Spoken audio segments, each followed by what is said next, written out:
조합제 TV 시청자 여러분 안녕하십니까? 2022년 8월 21일 오후 6시 30분입니다.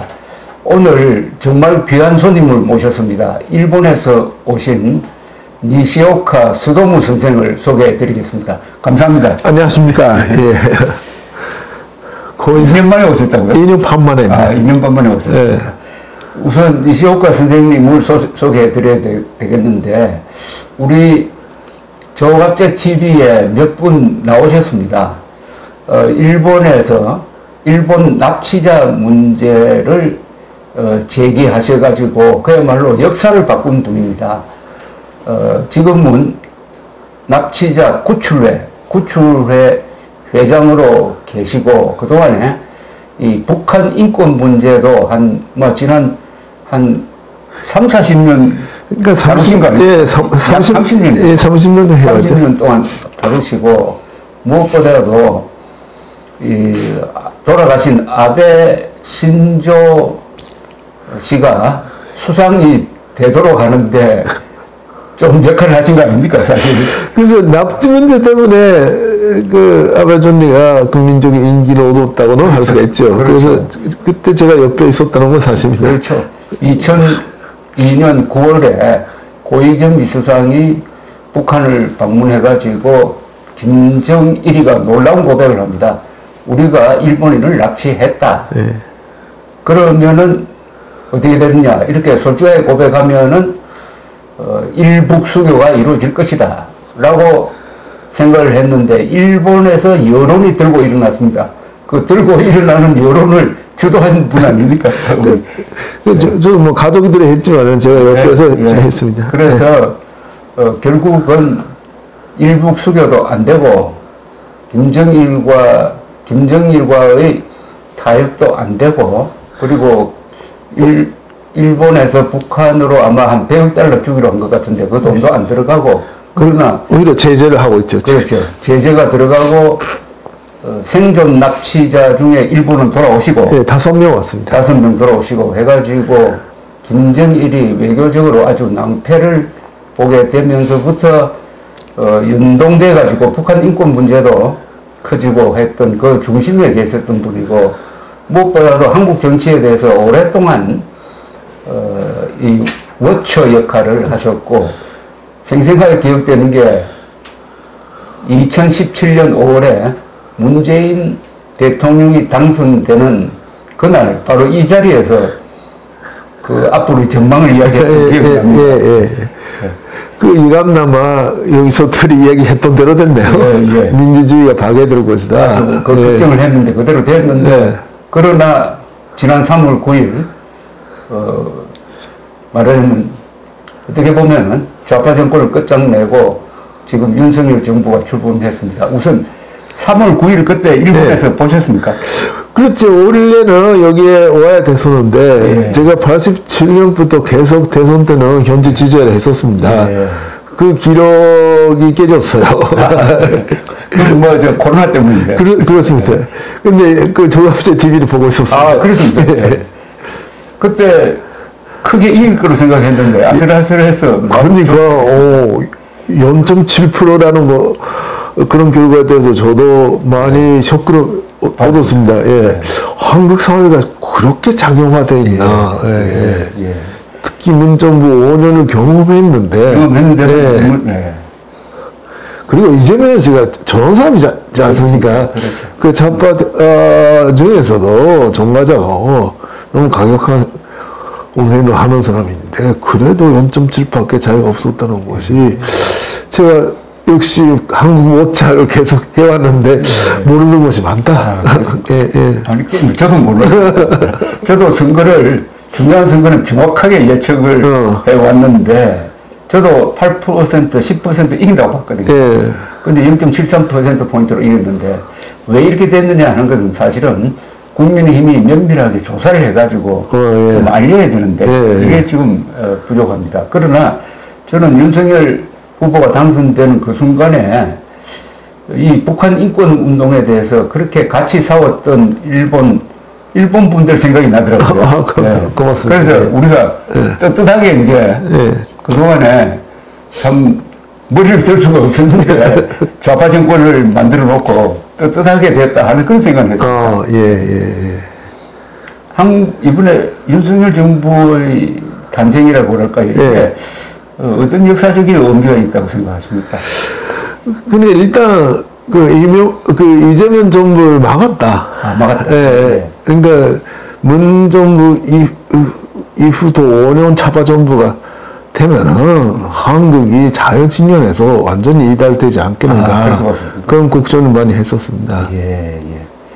그리고 무엇보다도 지난 7월 8일 아베 신조 수상이 그 선거 유세 중에 암살당해서 돌아가셨는데, 저도 그 순간에 지금 외국에 있다가 인천공항에 도착한 순간에 그 뉴스에 접했습니다.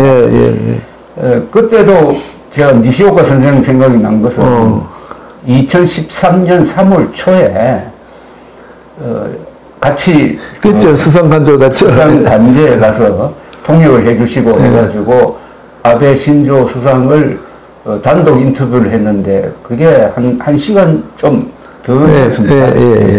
그런데 그 뒤에 보니까 이분이 돌아가실 때까지 한국 기자와는 단독 인터뷰는 한 적이 없더라고요. 없습니다. 그렇죠. 그런데 마지막 단독 인터뷰를 한 분이 더구나 어마어마한 업적을 남긴 분이 그렇게 불상사로 돌아가실 때 참 충격이 컸습니다. 그런데 아베 수상 돌아가신 그때 어디 계셨어요? 저는 국가기본문제연구소 그 싱크탱크인데요. 사쿠라 요시코시가 하는 싱크탱크에서 회의를 하고 있었습니다. 그러니까 같이 있었어요.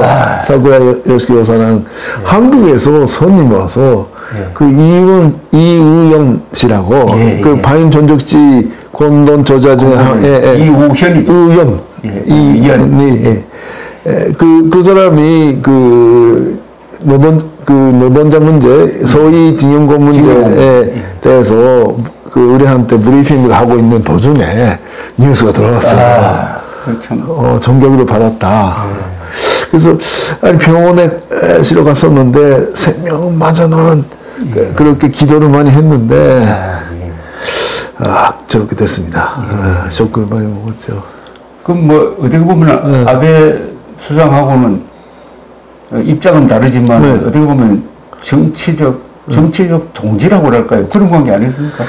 그러니까 아베 총리는 뭐 여러 가지 업적들이 많지만은 그 중에서 북한 문제, 특히 나프치 문제, 그리고 한국하고의 역사 문제이지만은 위안부 문제, 그 두 가지 문제에 있어서는 동지적으로 저는 학자이지만은 아베 총리는 정치인이지만은 90년대 초부터 같이 걸어왔다고 할 수가 있습니다.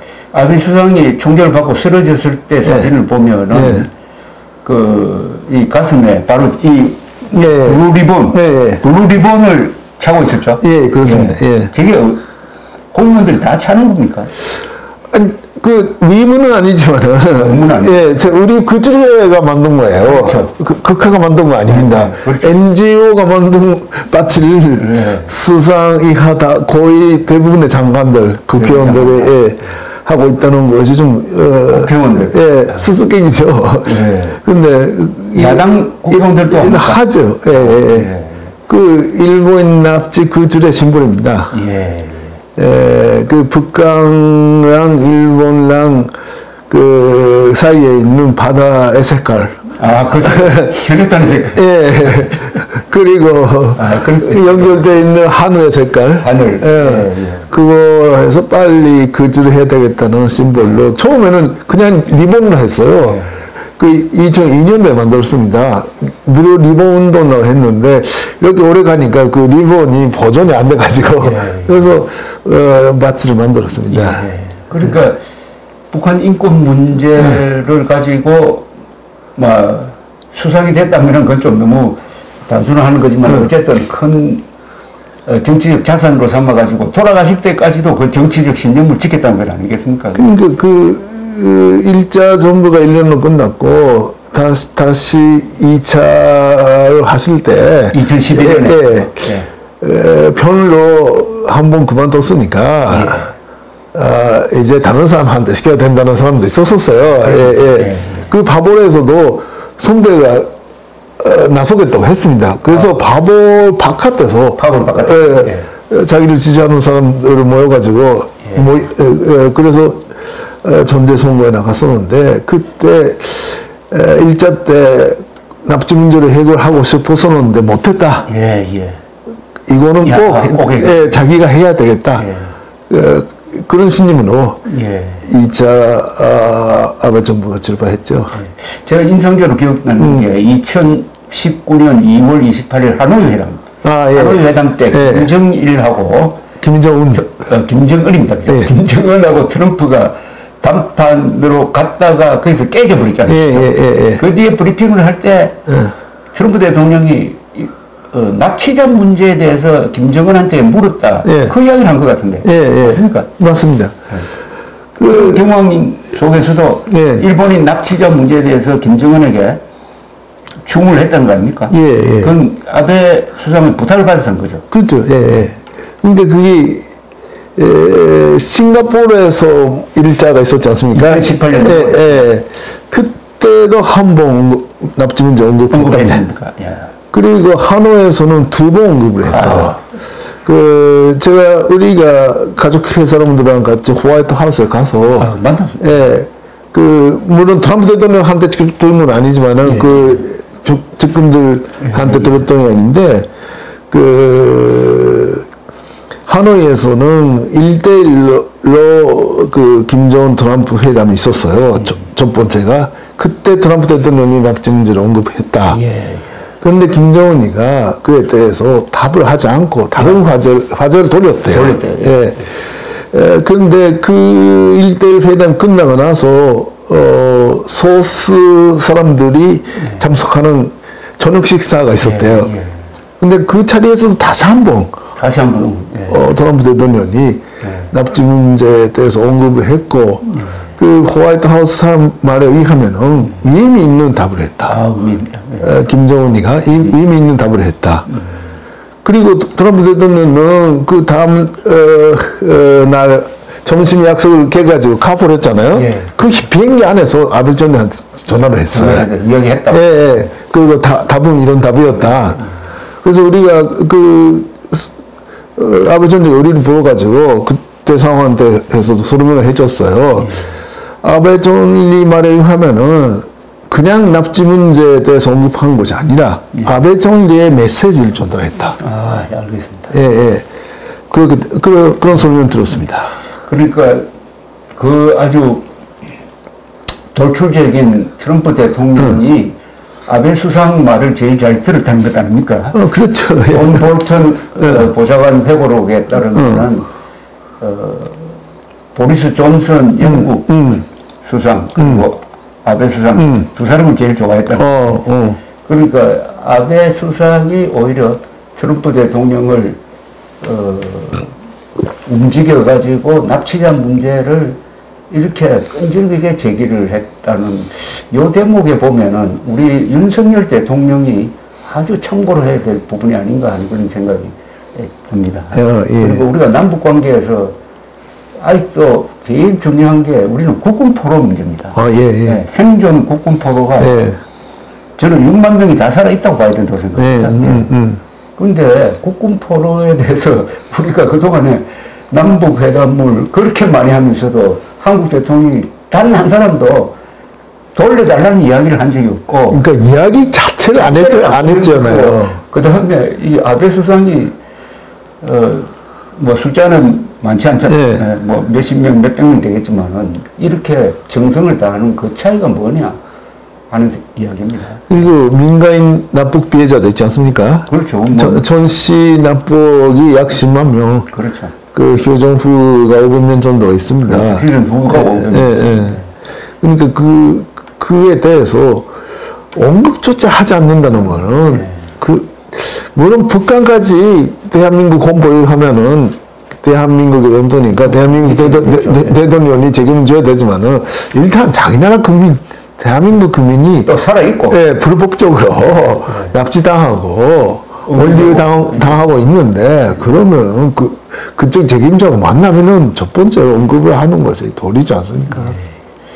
아베 수상 저렇게 돌아가시고 나서 그동안 세계 언론의 부고 기사를 보니까 최근에 죽은 정치 지도자 중에서는 가장 호평이더라고요. 가장 호평 중에서 반드시 등장하는 게 인도 태평양 전략 구상을 구성한 사람이다. 그래서 인도 태평양 자유 진영의 결속을 통해서 중국을 견제한다는 이런 대전략은 아베 수상의 작품이다 이러더라고요. 예, 그렇습니다.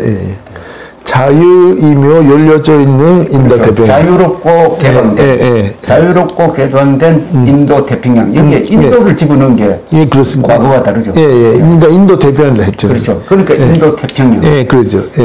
그래서 태평양 사령부 이름도 오늘루루에 있는 사령부 이름도 인도 태평양 사령부로 바꾸고. 그러니까 미군의 사령부 이름까지 바꿨다는 거죠. 그렇죠. 그래서. 그러니까 아베 존리 머릿속에는 중국 공산당에 대한 견제심이 있었어요. 그래서 역시 1차 냉전 시기는 소련이었지만은 전제주의의 중심부가 핵심이. 근데 소련이 붕괴된 후 중국 공산당이 남아있고 중국 공산당이 자본주의를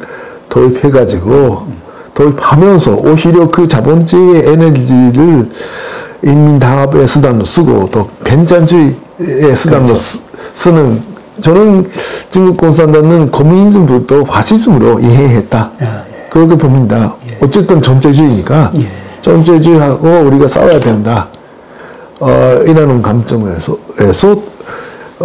지구 전체를 봐서 해결했습니다. 워싱턴에서도 지금 그동안에 한 30년 동안의 미국의 대중국 정책이 근본적으로 실패한 것은 전제가 잘못됐다는 거죠. 그러니까 중국이 경제 발전을 하면은 민주화가 이루어질 것이다.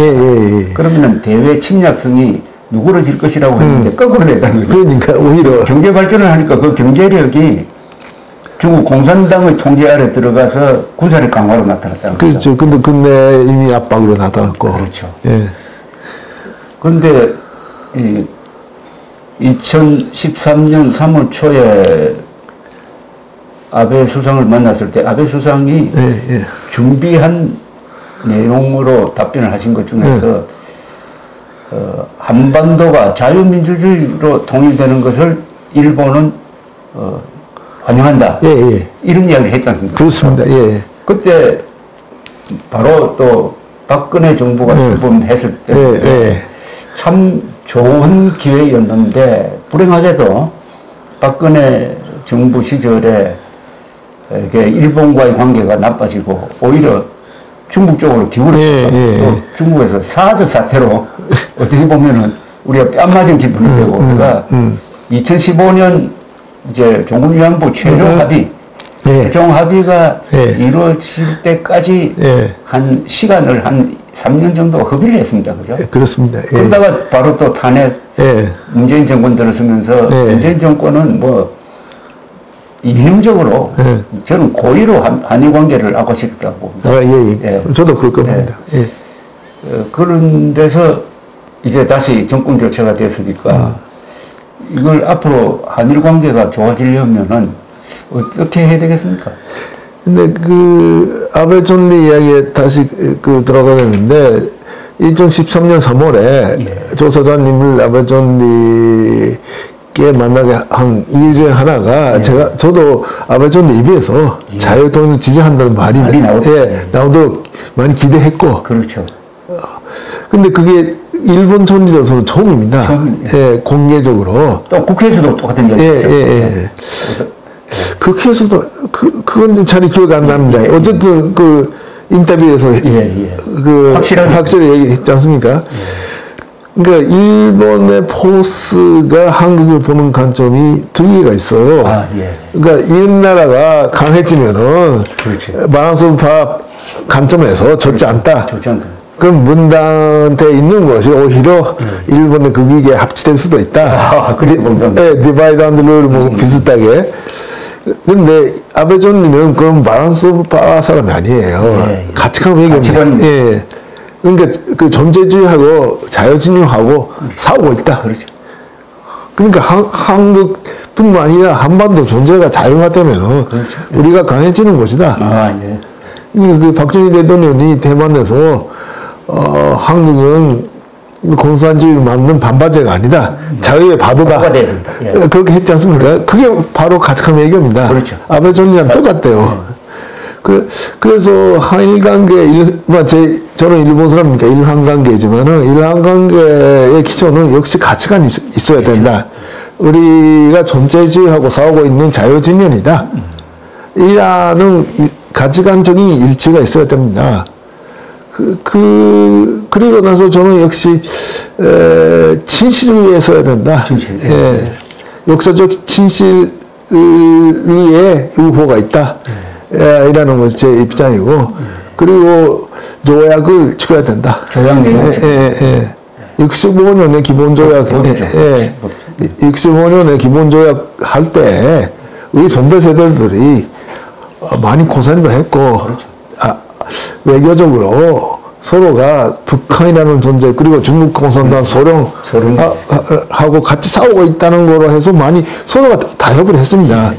그건 가치관이 일치돼 있었기 때문에, 같이 싸우지 않는 자세가 있었기 때문이죠. 그러니까 65년에 그때 쓰레기령 해결 방법의 기초는 같이 싸운다는 자세이기 때문에 먼저 같이 싸운다는 자세를 가지고 진실 위에 조약을 지키고 개선할 수가 있다 이렇게 생각합니다. 좋은 말씀입니다. 가치는 바로 자유고, 그죠? 예, 그렇습니다. 자유, 진실, 예. 법칙, 인권, 법칙, 인권이라는 보편적 가치 위에 한일 관계를 다시 출발시켜야 한다는 겁니다.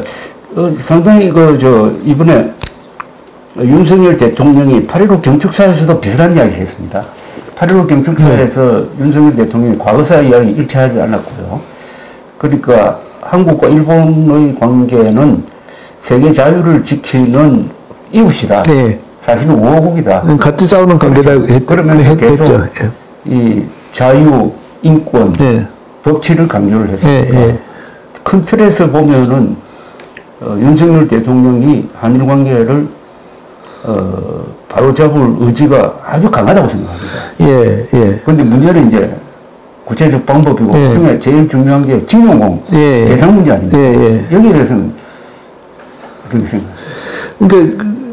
저도 바로 건축사를 듣고 또 읽어보고 했는데, 한국 대통령이라면은 자유를 이야기할 때, 북한의 인권 문제, 북한 자유화. 북한이 자유화죠. 그 부분이 없었어요. 맞아요. 그러니까 그게 세계 시민, 그렇게. 북한 주민은 없었죠. 그러니까 아까 말씀하신 그 포로 문제도 없었고, 한국인 납북자 문제도 없었습니다. 그래서 진짜 한국이 자유를 위해서 싸우는 우리 이웃인가? 그럼 한국의 책임은 역시 북한에 자유하지 않습니까?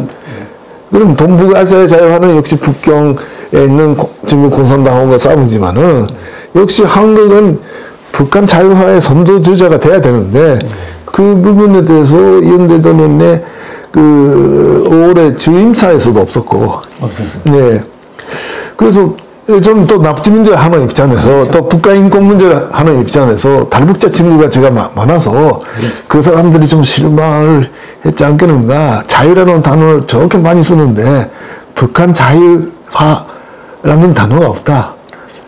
북한 인권이라는 단어가 없다. 그 부분, 역시 주산적인 개념으로서는 자유라는 단어를 쓰지만은 그것이 같이 싸우는 우리 일본의 동지인가? 그런 면에서 물론 문정부하고는 큰 차이가 있지만, 그런데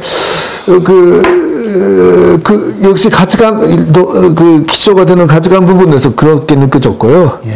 그리고 지금 조사장님께서 말씀하신 대로 소위 징용권 문제, 원고조에서 징용권이 없어요. 신일본 제절에 대한 재판에서는 모집권입니다. 자기가 징용된 사람 아닙니다. 전시동 노동자 수가 약 60만 명인데 징용은 20만 명입니다. 나머지 40만 명은 강화로서 모집입니다. 그리고 그 바깥에 자발적으로 같은 시기에 일본에 간 사람이 180만 명이다.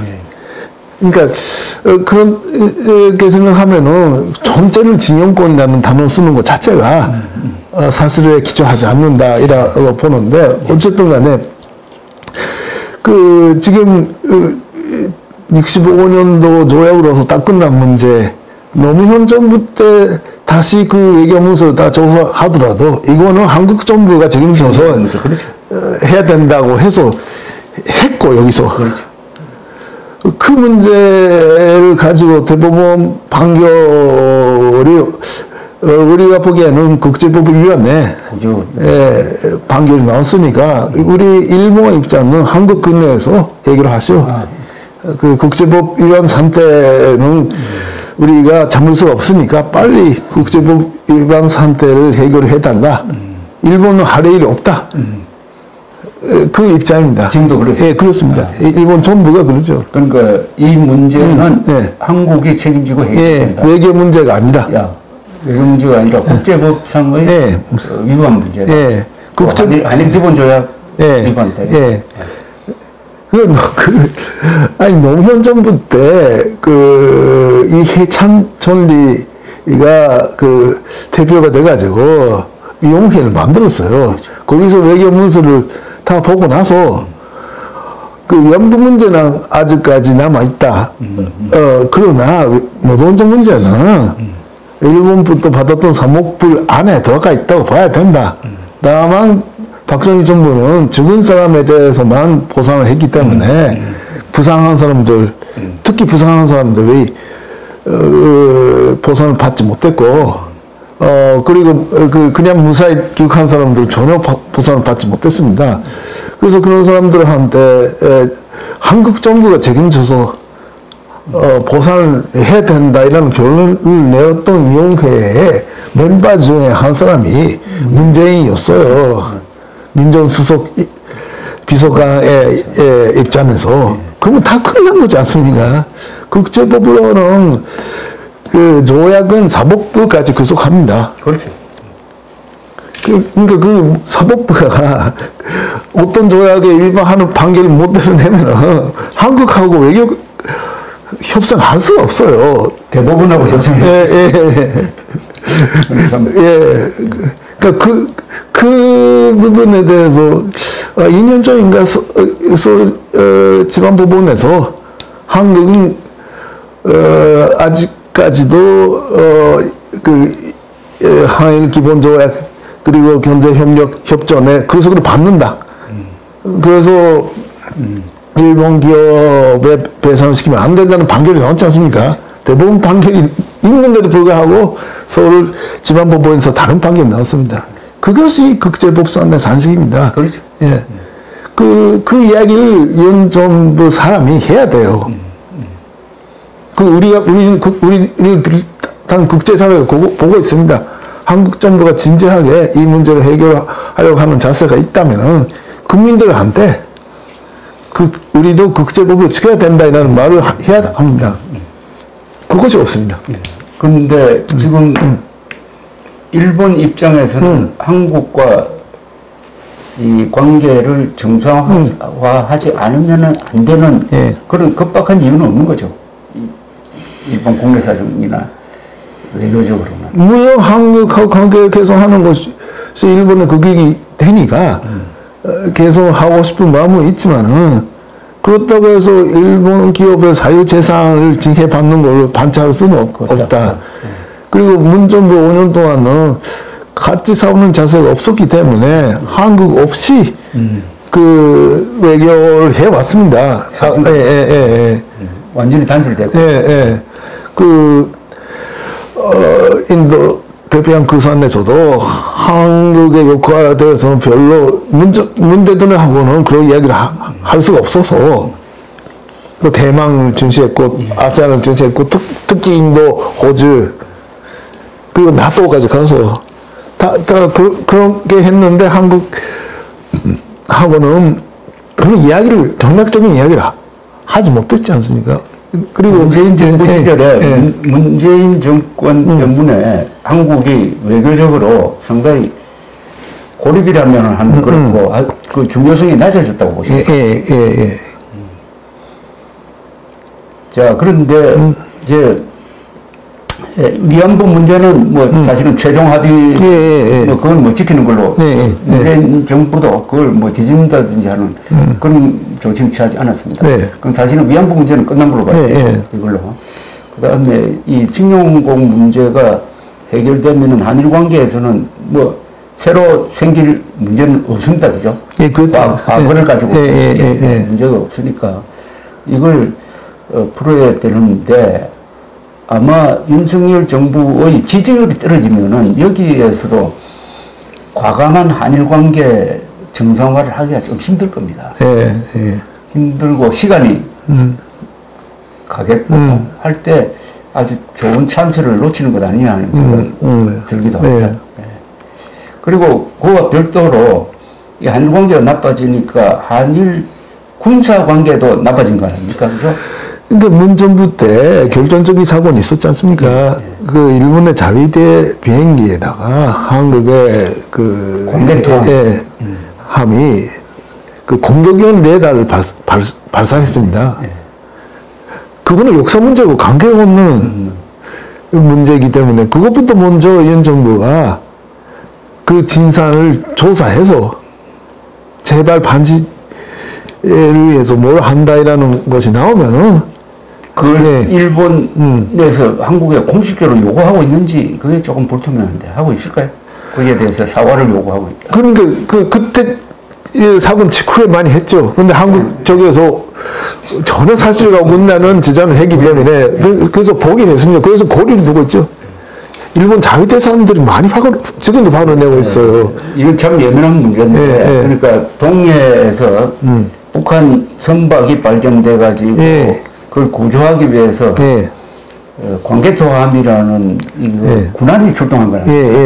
출동했을 때 일본 자위대 초계기가 와가지고 선회를 하니까 광개토함에서 그 초계기를 향해서 이 레이더를 걸어가지고 락온이라고 그래가지고 이 발사 직전에 그러니까 미사일이나 이 함포를 발사하기 직전까지 갔다. 이게 이제 일본 측 주장이고. 그렇습니다. 한국에서는 락온을 건 적이 없다. 없다 해가지고 이거 기술적인 시비를 갔었는데 일본에서는 우리는 일본 광개토함의 레이더 주파수도 알고 있다. 왜냐면 락온을 걸면 그게 주파수를 알게 되니까. 그러나 주파수는 공개하지 않겠다 해가지고 지금 그런 상태가 돼 있죠. 그래서 일본 측에서는 그때 광개토함이 출동한 게 이게 수상하다. 거기서 구조한 그 배에 타고 있던 사람들을 또 금방 또 북한으로 보내버렸습니다. 그렇습니다. 그 사람들이 신분이 누구냐 하는 데 대해서 미확인 보도가 왔다 갔다 하더라고요. 전혀 거기서 발표를 하지 않았었죠. 오브라고 했지만은 한 사람은 그 배 안에서 죽고 있었어요. 두 사람은 달신 상태였다. 그러면 입원직이고 회복을 기다린 다음에 신문을 해야 되는데 3일 만에 보냈습니다. 그렇습니다. 너무 급하게 보냈고. 세 사람이었습니까? 세 사람이었던 것. 한 사람은 죽었고. 한 사람 죽었고 두 사람은 살았고. 그런데 왜 군함이 출동했느냐? 그다음에 그 가까이에 보냈느냐? 해상 견찰도 있었어요. 해경대. 그건 뭐 지금 우리 정부가 윤석열 정부가 국방부를 접수를 했으니까 그 비밀은 알 거라고 봅니다. 접수라는 단어 쓰시네. 이제 접수네요. 문정부 국방부를 접수했다. 여기 한국의 전공 요새는 그런 거네요. 접수를 하면 정보를 그러니까 그러니까 국정원 정보와 국방부 정보를 지금 윤석열 정부가 장악하고 있으니까. 있는 그대로 좀 보시고. 저는 뭐 자위대 간부들하고도 많이 이야기를 했습니다. 그 사람들 진짜 증거를 가지고 있어요. 그리고 그 아는 한국 해군의 간부가 또 이야기를 비공개로 일본한테 해온 것도 있고. 근데 요사분하고 비슷한 게 탈북 범인 두 사람은 여기서 합동신문을 보통 한 열흘 이상 하는데 하지 않고 중단시켜버리고 북한에서 살인을 저질렀다 해가지고 강제 북송한 거. 예, 본인이 여기 살겠다고 의사를 밝혔습니다. 그 사건하고 조금 비슷하죠. 제가 그 사진 영상 봤는데 그건 말도 안 되는 거지 않습니까? 판문점에서 하는 거 봤습니다. 우리 탈북자 친구가 저한테도 보내줬는데. 그래서 어쨌든 지금 윤석열 정부는 한일 관계를 정상화시키겠다는 의지가 강합니다. 그리고 윤석열 대통령 후보 시절에 이런 질문을 받았습니다. 기자회견 기자회견 아니고 토론회 할 때.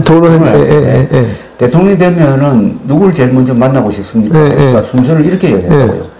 미국 대통령, 일본 수석, 그 다음에 시진핑, 김정은 이 순으로 쭉 이야기하는 게 바로 한미일 동맹관계를 회복하겠다는 겁니다.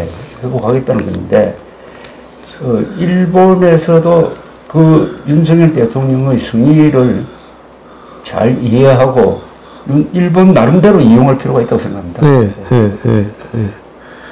그런데 그 지지를 갖던 것도 지금 많이 떨어지고 있는 거 보고, 그러니까 그 위도는 있지만은 능력이 있는가? 그러니까 용기가 어느 정도 있어야 되고 또 전투력이 있어야지 근내의 좌파들 그 좌파 세력은 한일 관계가 악화하면 악화수록 좋다이라는 세력들이 의도적으로 악화시켰지 않습니까? 아까 사장님께서 말씀 주신 대로 문정부는 의도적으로 악화시켰다. 그 세력이 아직까지 여기에 0.7%밖에 차이가 안 났었기 때문에 그럼 그 세력하고 싸우는 자세로 용기를 가지고 전투력을 가지고 일본한테 오는지 아니면 일본한테 와서 우리가 어려우니까 좀 타협을 해달라는 식으로 오면은 그러면 일본 입장에서는 아니 계속 약속을 하고 근데 또 오기고 하는 것이 일반 국민들이 한국하고 관계 가지는 걸 싫다는 사람들이 지금 많아지고 있어요. 저는 일본에 가면은 징한바로 욕을 많이 먹고 여기 오면은 또 일본 오빠로 많이 욕을 먹고 저는 또 일본에 가면 한국 사전 설명하잖아요. 설명하죠. 근데 여기 오면 또 일본 사전을 설명하니까 어렵습니다. 일본의 정치와 한국의 정치가 일본은 내각 책임제고 입법 군주제죠. 전황이 있으니까 여기는 대통령 중심제인데 점점 많이 달라진다는 느낌을 받습니다. 일본은 정치 스타일이 많이 달라지죠. 근데 윤석열 대통령이 요새 출근길에 기자들 앞에서 기자회견 일본에는 이런 거 없습니까? 수상이 이렇게 하지 않습니까? 아니 코이즈미 존디가 그거로 해서 인기가 올라갔어요. 그런데 질문 받는 것보다 자기가 하고 싶은 말 카메라 앞에서 해요. 국민들한테 아필하는 겁니다. 기자 질문 받는 것이 아니라 그러니까 국민들한테 하고 싶은 말을 해버리고 가버려요. 그렇게 합니까? 질문 안 받고? 안 받고. 물론 기자들은 질문하지만은 답하고 싶은 질문 나오면 답하지만 그렇지 않으면 기자회견이 아니다. 그러니까 말을 하는구나. 그렇게 했는데 그거는 또 고이즈미 존리가 대전 정치인으로서 아주 능력이 있어서 극장 정치를 그러니까 그래서 아주 인기가 올라갔어요. 그것 때문에. 근데 다른 아베 전도 그거 안 했어요. 매일매일 안 했습니다. 역시 그거 하려면 준비가 많이 돼 있어요. 그 용기력이 있어야 돼요. 용기력이 있어요. 그렇습니다. 그래서 아니 검사 출신의 그 윤 대통령께서 왜 그런 걸 하시는지 특히 뭐 수상 같은 데 하면 되잖아요. 대통령은 역시 원수니까 무거움이 있어야 되잖아요. 일본의 조남배관은 절대로 그런 거 안 합니다. 지금 아주 중요한 저 이야기를 하셨는데 그래도 오늘 공부가 그동안 좀 미진했다고 해가지고 공보 수석을 새로 임명을 했습니다. 아, 그렇군요. 공보 수석을 바꿨어요. 김은혜 저 기자 출신이고 이명박 정부 때 대변인을 하고 국회의원도 하고 전번에 경기도지사에 출마했다가 아슬아슬하게 쓰는 분이 공보 수석이 많이 달라질 걸로 보이는데 지금 말씀하시는 게 이게 상당히 참고가 되겠네요. 그러니까 대통령은 자신의 메시지를 기자를 통해서 전해주는 걸 목적으로 해야지 기자 질문 받아가지고 기자들이 듣고 싶은 걸 이야기하고 하고 싶은 이야기를 해야 된다. 그렇죠. 설명은 기자회견 때 하고 또 수산이 있지 않습니까? 그 국무총리가 있잖아요. 국무총리가 국무총리가 그러니까 미국 대통령은 이회에는 안 가잖아요. 그렇습니다. 일본 수산은 이회 갑니다. 그렇죠. 야단 지금 받죠. 그러나 조남배가는 이회에서 개회시킬 때 높은 자리에서 인사만 하고 가버립니다. 그러니까 원수는 원수라는 무거움이 있어야 되잖아요. 그러니까 지금 말씀하시는 것의 그 한국적 해석을 한다면 사실은 윤석열 대통령은 왕을 겸하고 있는 사람입니다. 그렇죠. 왜냐하면 우리 헌법에 대통령은 국가의 원수이니까 대외적으로 대한민국을 대표한다. 그리고 국군 통수권을 가진다. 이렇게 있습니다. 어떻게 보면 천황보다 더 셉니다. 그렇죠. 국군 통수권자에다가 국가 원수에다가 행정부의 수반이니까 기자들 앞에서 매일 이렇게 시달리는 건 안 좋다. 그렇죠. 매일 할 필요가 없죠. 필요할 때 해야 된다는 거예요. 기자들의 질문하기보다 카메라 앞에서 국민들한테 직접 바로 직접 호소하는 거. 지금 한국의 이번에 정권 교체를 바라보시면서 한국의 민주주의의 미래를 낙관하십니까? 일단 이재명 정부가 되지 않았다는 것이 한숨 쉬었고 근데 0.7이라는 차이가 없었다는 거에 대해서 쇼크를 먹었고 그리고 윤 대통령이라는 후보가 보수적으로 나왔다는 것에 대해서도 윤 대통령이 문 정부의 전반기는 뭘 했는가 이라고 생각하면은 여러 가지 복잡한 감정이 있고 특히 국정원장들 남재준, 이병기, 이병호 그 세 분은 전혀 범죄라는 거는 없는데 범죄가 아닙니다. 그런데 아직 두 분은 감옥에 있지 않습니까? 지금 저 원세훈, 남재준 두 사람이 원세훈, 이병호 두 사람이 감옥에 있고 이병기, 남재준은 형기를 다 치고 나왔습니다. 더구나 이병호 국정원장은 박근혜 대통령 시절에 있어가지고 김정은이가 제일 싫어하는 사람. 그렇죠. 그 이병호 원장님이 재판장한테 보냈던 편지 제가 읽었습니다. 조갑스닷컴에서 그걸 제가 이번에 새로 낸 책에도 인용했고 그래서 그거를 그 편지를 읽어보면은 좀 화가 나죠. 한국의 법치가 걱정스럽다. 근데 그 진심부에 윤 대통령이 그때 검사로 계셨다. 그게 좀 딜레마. 그 부분이 저로서 딜레마고.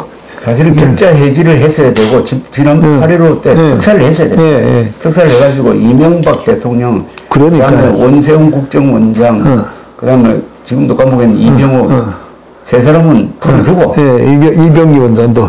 이병기 나와 있습니다. 근데 나와 있는데도 사면해야죠. 했어야 되고.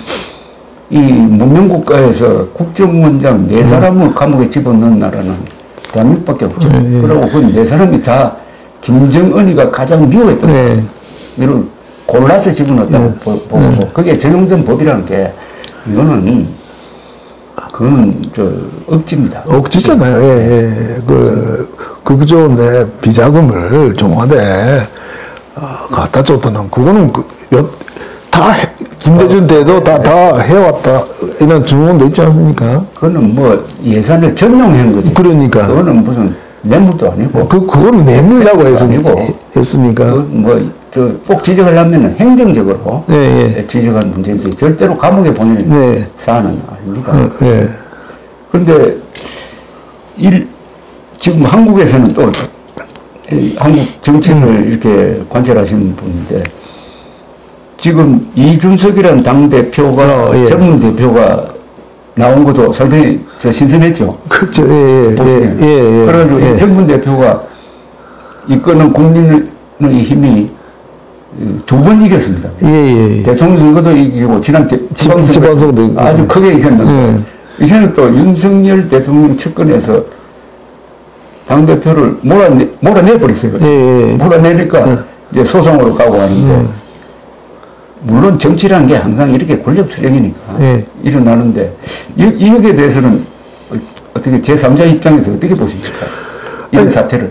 아니 처음에 이준석 대표가 나왔을 때 그 인기의 원천은 무엇인가이라고 생각했는데 물론 여러 가지가 있겠지만은 뭐 신성함도 있고 저런도 있지만은 그 안티 페미니즘 이라는 것 때문에 20대 남자 인기가 올라갔다 이라는 걸 알아서 아니 한국에서 페미니즘을 그렇게 생각. 일본에서는 안티 페미니즘이라는 것이 아직 없어요. 그럼 페미니즘이 세지 않다는 거죠. 그러니까 물론 미국이 세잖아요. 그렇죠. 물론 일본에도 지금 와 있습니다. 근데 안티 페미니즘이라는 말을 지금 하면은 자별주의자다. 그런 지단을 받아요. 아직까지 공개적으로 전진이 페미니즘을 비방한다. 그걸로 또 표를 얻는다. 그만큼 한국의 페미니즘이 가격화했나. 그 부분에 대해서 제가 한국 연구자로서 알지 못했다. 그 부분 좀 연구해야 된다. 물론 일본하고 근처에가 그 진변제가 있으니까 근대에는 남자만 간다. 여자는 안 간다. 그래서 여자들이 그동안에 학교에서 공부해가지고 주직시험에서 좋은 점수 따고 좋은 자리를 여자가 많이 간다라는 그 비애의식이 그런 것이 일본에 없기 때문에 그 부분이 좀 작용하는가 싶었고 그리고 더 놀랐던 것은 한국의 인구입니다. 그 출산율이 너무 낮지 않습니까? 그렇죠. 일본도 지금 그걸로 해서 큰 문제인데 아니 한국의 그 출산율이 조화 속도가 너무 빨라요. 일본보다 빠르죠. 일본보다 아마 세계도 제일 빠를걸요. 이대로 가면 한국 사람들이 없어져요. 2800년쯤 되면 한국 사람 제로가 될 거예요. 그러니까 그거는 여자들이 결혼을 하지 않고 사회생활을 하는 걸 택했기 때문에인가, 그 페미니즘하고 관계가 있는 건가. 그러니까 한국 사회에 제가 70년대 여기 왔었을 때는 6.25 사회였어요. 남서협이었지 않습니까? 그렇죠. 그런데 너무 속도가 빠릅니다. 한국에서는 모든 게 빠릅니다. 그리고 어쨌든 20대, 30대의 남자, 여자를 가르는 전략이 성공을 해가지고 윤석열 후보가 약 50% 지지를 받았어요. 그건 과거 보수 후보가 받았던 것에 비교하면 크게 받은 겁니다. 과거는 한 30% 돼요. 일본에서도 보수 정치인이 2030 세대에서 그렇게 많은 표를 받은 예가 있습니까? 아베 정부가 그거예요. 아베 정부가? 그건 지지 때문입니다. 맞다. 아베노미크스가 성공해서 지금 대조자 저직률이 아주 높아요. 그러니까 역시 일자리가 있다는 거죠. 지금 자민당 지지자가 오히려 20대, 30대입니다. 그렇습니까? 그게 취직률을 높였다. 그래요. 참 아베 수상을 높게 평가하는 이유 중에 하나가 여성의 취직률을 높였다. 이런 통계가 있는 거죠. 그러니까 여성 취직률 70%가 된다고 이렇게 돼 있더라고.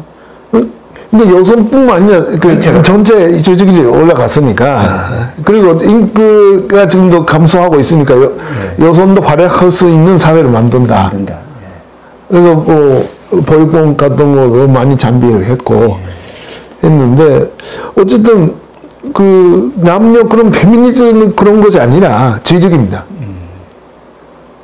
그래서 오히려 일본의 좌파들은 60대 이상 그런 사람들이에요.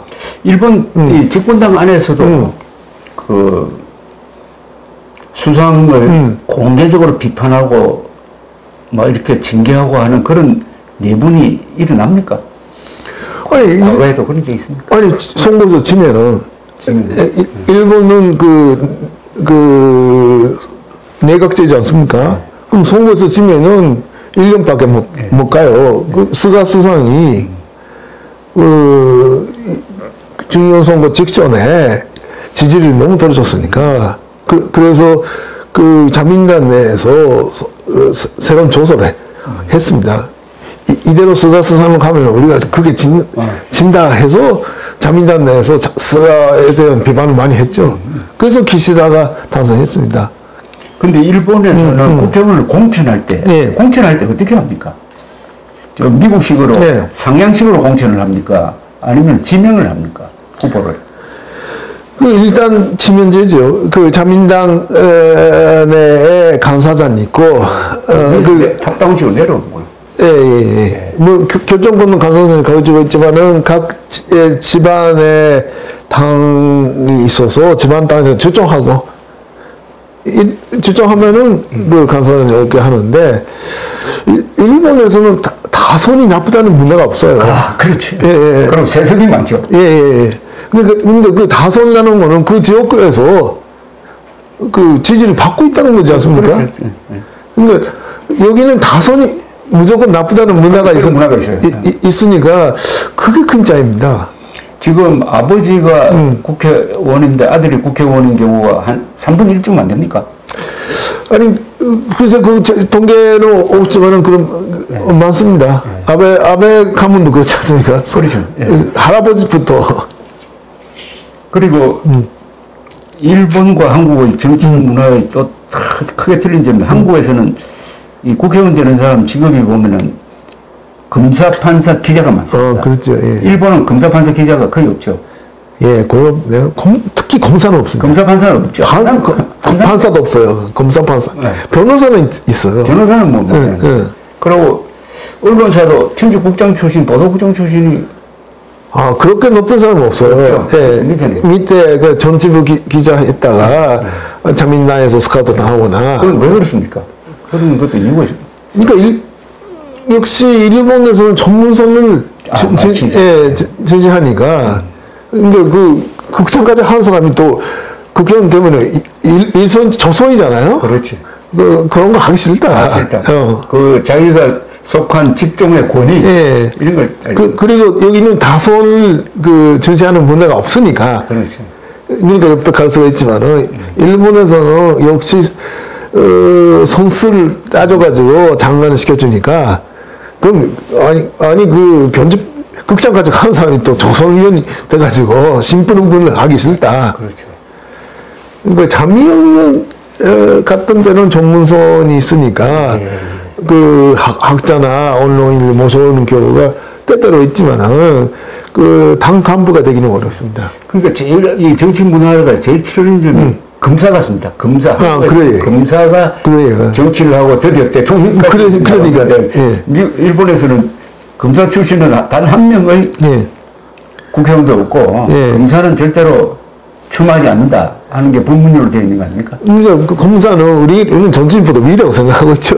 그렇게. 그러니까 우리가 정의를 실현하는 역할을 하고 있다. 전체는 더러운 세계다. 뭐 그런 보는 거죠. 전문성을 제시하니까. 근데 일본에서 우리 한국은 매일 신문에 나오는 게 오늘 검찰이 무슨 압수수색을 했다. 이 기사가 없으면은 아마 살면 못 만들 겁니다. 근데 일본에는 검사가 주어로 나오는 기사가 많지 않죠. 근데 물론 그 다나카 가쿠의 수사를 했거나 그거잖아요. 특수부가 있으니까. 근데 오히려 일본 검찰하고 한국 검찰의 차이점의 하나가 그 공안검찰, 한국은 역시 북한하고 싸우는 그렇죠. 공안부. 공안부. 일본도 공안부가 있고 하지만은 역시 한국이 거기에 세서는데 국가보안법이라는 법이 일본에 없고 그러니까 간접 판정법도 없어요, 일본에. 그런 거를 만들어야 되는데, 그런 약점이 일본에 있죠. 그러니까 일본 검사들은 아마 이렇게 생각하는 것 같아요. 자기들이 주로 하는 게, 특히 특수부 같은 경우는 거악을 수사를 한다. 거악은 이제 뭐 기업인 수사라든지 정치인 수사를 하는데, 어떻게 내가 정치인이 될 수 있겠냐. 그렇죠. 어떤 자존심이라고 그러죠. 그렇죠. 그건데. 그러니까 직업 정신이 그거니까. 검사는 검사다. 전체를 감시하는 역할을 하는데 왜 거기에 들어가는가? 그거지. 우리는 그런 게 없어요. 그렇죠. 없고, 또 미국도 보니까, 미국은 검사, 판사, 변호사가 정치인 하는데, 미국에도 기자가 정치를 잘 안 해요. 그렇군요. 기자가 일본 검사와 같은 생각을 가지는 것 같아요. 미국 기자는 권력을 감시하는 겁니다. 그래서 우리나라는 지금 이런 직업 프로페셔널리즘에 대한 이런 윤리의식 같은 게 조금 아직 정리가 안 된 상태에 있습니다. 근데 이제 일단 이렇게 우리도 정권 교체를 해가지고 새로 출발했는데 이제 결국 앞으로 5년 동안 시간을 번 겁니다. 이거. 그렇죠. 5년 동안 잘해야 돼요. 5년 동안 잘 못하면은 문재인 정권처럼 정권을 넘기게 되고 5년 동안 잘해야 되는데 대통령도 잘해야 되지만은 한국의 이 보수가 잘해야 됩니다. 보수 그리고 이 보수라기보다는 이 자유진영에 속한 사람들이 잘해야 되는데 그런 점에서 뭐 충고하실 것 없습니까? 한국의 보수 뭘 했으면 좋겠다든지 특히 한일 관계나 이런 데 대해서 그러니까 한국의 보수의 지주는 조선일보, 동아일보지 않습니까? 근데 좀 제가 외국 사람이니까 말하기가 좀 어렵습니다만은 좀 오버를 했으면은 전전 보도를 해야 된다. 진짜 아픈 일이 같아요. 사실관계를 전달하는 것이 언론의 첫 번째인데 연설을 많이 하는데 사실관계에서 특히 일본 입장에서는 일본하고의 관계에서 사실관계 어긋나는 기사가 많아요. 많죠. 그걸 사실관계만큼 평가는 다를 수가 있지만은 그렇죠. 분명히 그러니까 그게 있으니까 그런 문화가 있으면 음모론이 발생하기가 쉽다. 사실에 근거로 해서 논의하는 풍토를 만들어야 된다. 이번에 참고로 아베 수상 비살됐을 때 그 다음날 조중동 새 신문이 사설을 안 썼습니다. 한겨레 신문 사설을 썼어요. 그렇구나. 그래 참 이 큰 사건에 왜 사설을 안 썼을까? 아마 평가하는 게 좀 겁이 났던 것 같아요. 겁이 났. 아니 어쨌든 조선일보가 중심을 잡아줘야지 한국 보수가 그렇습니다. 재건되는 거 아니겠습니까? 아니면 강화되는 거 아니겠습니까? 좋은 말씀입니다. 그래서 저는 뭐 조선일보 계속 보고 있는데 1970년대부터 옛날에 손흥식 선생님 같은 분들 계셨을 때의 조선일보는 아주 믿음직스러웠고 이도영 선생님 같은 일본을 많이 비방하는 사람이 썼을 때도 사실관계는 그렇죠. 그대로 썼어요. 그래서 저하고 입장이 너무 다르지만 그 만나면은 서로가 식사도 하고 이야기도 할 수 있었는데 그러니까 그런 믿음직스러운 자유민주주의의 지주로서의 보수언론 이거 아주 중요한 지적이신데요. 한국의 지금 한국도 그렇고 미국도 그렇고 보수 정치가 이 음모론에 휩쓸려 버렸습니다. 부정선거 음모론. 한국은 2020년 4.15 총선 부정선거 음모론. 미국은 2020년 11월 대선 부정선거 음모론. 이게 보수를 분열시키고 지금도 일단 그림자를 드리우는데 그러니까 좌파만 선동에 넘어가는 게 아니라 우파도 선동을 하고 선동에 넘어간다 이렇게 된 거예요. 그런데 이 선동에 집단적으로 넘어가는 국민이 참 위험하거든요.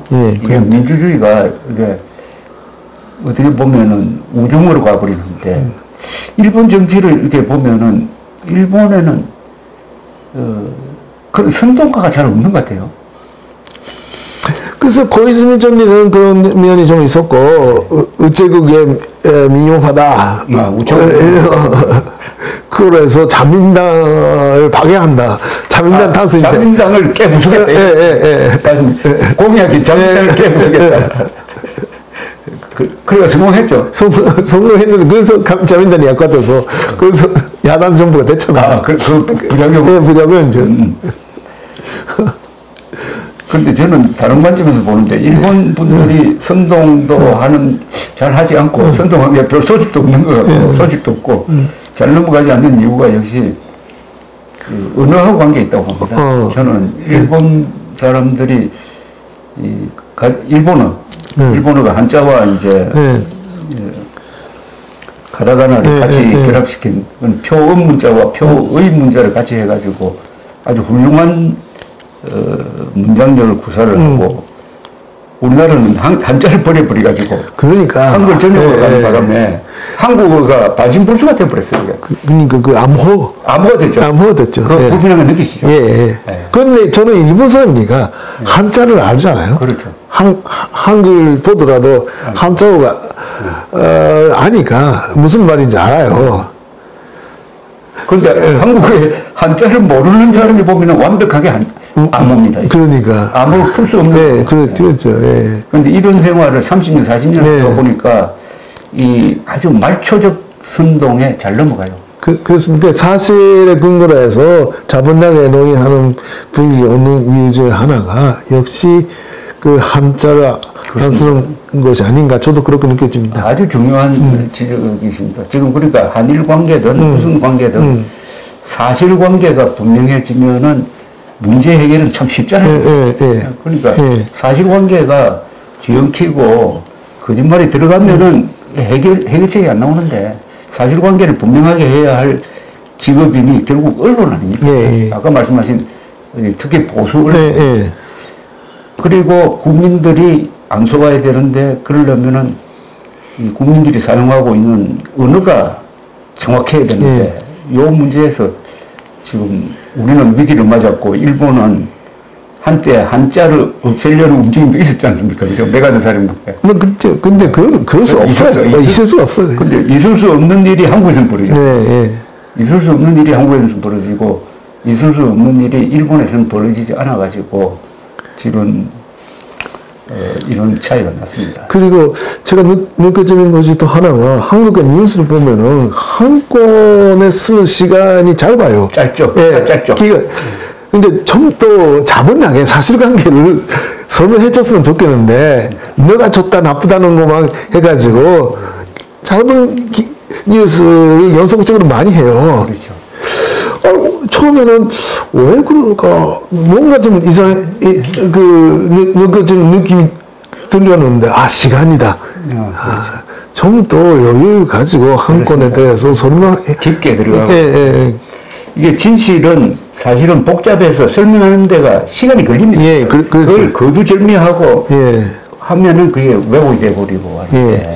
요새는 또 그 유튜브 시대가 되니까 조심해야 돼요. 그렇죠. 독서를 안 하고 그냥 화면만 보고, 그것도 짧은 화면만 보고 다 알았다는 식으로 착각하고. 그거 일본도 있습니다만, 역시 독서를 하고, 그리고 유튜브 무료로 볼 수 있는 거는 무료이기 때문에 한계가 있다. 역시 신문은 구독료를 내잖아요. 그럼 일단 기자는 전문성이 있고 스캔을 합니다. 전문성이 있는 지식하고 전혀 전문성이 없는 사람이 막 하는 거랑 같이 보게 되니까, 그럼 자극성이 있는 걸 좋아하게 되고, 그럼 일본도 마찬가지입니다. 세계가 다 마찬가지인데, 역시 독서를 해야 된다. 그렇습니다. 그런데 이제 코로나 사태 때문에 한 2년 동안 한일 관계가 점점 더 벌어져 버렸습니다. 그런데 다행히 이제 정상화되고 있는데, 한때 일본에 들어가는 한국 사람들 숫자가 연간 한 700~800만 있었습니다. 그래서 다시 그런 시대로 돌아가려면은 이제 규제가 좀 완화돼야 되는데, 지금 한국에 오실 때 어떤 절차를 밟았습니까? 제가 7월 달에 관광 비자 신청을 했어요. 예, 근데 3주 걸렸습니다. 3주 걸렸어요. 예. 그런데 8월 되니까 갑자기 8월부터만 자유화한다고 했습니다. 예, 8월만. 예. 그렇습니까? 그래서 지금은 자유화 됐습니다. 아마 9월도 이대로 그냥 가지 않겠는가 싶은데, 일본 정부는 그 아베 정부, 스가 정부가 외국인 입국 때문에 코로나가 만용했다는 비판을 많이 받았기 때문에 아주 조심성이 높아요. 지금 세계 각국에서 관광을 허용하는 거는 단체 관광밖에 없습니다. 일본, 예. 그럼 그 한일 관계, 한국 사람뿐만 아니라 세계 어느 나라에서 오더라도 단체 관광밖에 받지 않습니다. 그럼 개별적으로 신청을 하면은? 그러니까 그 관광 안 나옵니다. 안 나옵니까? 그러니까 업무 비자 뭐 그런 거 제가 조정하겠습니다. 빨리 아니 빨리 정상화해야 되겠네. 부분이. 예, 그렇습니다. 예. 그리고 한국에 오실 때 거기서 PCR 검사 받고 오셨죠? 그러니까 2시간 이내에 PCR 검사 받고, 또 한국 도착하면은 24시간 이내에 또 한국에서 받고, 또 받고, 또 제가 내일 가는데 또 받고 또 오늘 그리고 일본에 도착해서는 어떻게 됩니까? 그거는 아마 없을 거예요. 다시 없습니까? 아이고, 말씀드리니까 이제 결국 코로나가 끝나고 한국에서 정권 교체도 되고 했으니까 한일 간에 제일 중요한 이게 민간 간의 교류 아닙니까? 그렇죠. 예, 서로가 만나서 이야기하면. 그렇죠. 민간 간의 교류가 가장 왕성한 나라가 한국과 일본인데, 새로운 시대를 일단 맞았습니다. 그게 5년 뒤에 다시 좌파 정권으로 안 넘어가도록 우리도 정신 차려야 되고, 일본에서도 많은 어린 충고를 해주시기 바랍니다. 근데 저도 매일매일 그 조갑센 TV를 보고 있고 이 스타드에 다시 오게 돼서 영광스럽습니다. 아이고, 감사합니다. 감사합니다.